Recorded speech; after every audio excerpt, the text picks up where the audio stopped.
হাতে 15,000 টাকার গ্লাভস, আর তা নিয়েই বিশ্বকাপে আলোচনার কেন্দ্রবিন্দুতে অ্যালিসন বেকার। ব্রাজিলের গোলপোস্ট সামলানোর দায়িত্বে থাকা এই তারকার পারফরম্যান্স প্রতিটি ম্যাচেই থাকে আতশ কাচের নিচে। জাপানের বিপক্ষে গুরুত্বপূর্ণ এই ম্যাচেও স্পটলাইটে উঠে আসে তার হাতের এই দামি গ্লাভস। ম্যাচ জুড়ে তার ভূমিকা যেমনই হোক না কেন, বিশ্বমঞ্চে মাঠে নামতে এই তারকা গোলরক্ষক ভরসা রাখেন আধুনিক প্রযুক্তির ওপর।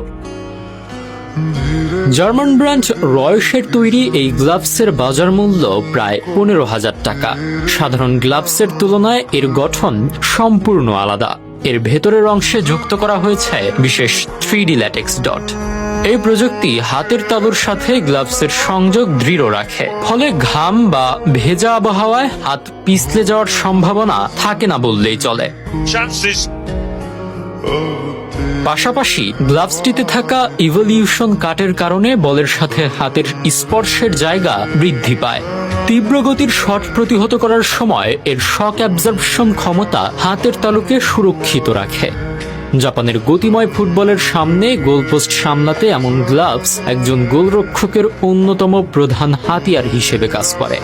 উন্নত গ্রিপ আর বল নিয়ন্ত্রণের এই সমন্বয়ের কারণেই শীর্ষ পর্যায়ের ফুটবলে আধুনিক এই গ্লাভসের ওপর আস্থা রাখা হয়।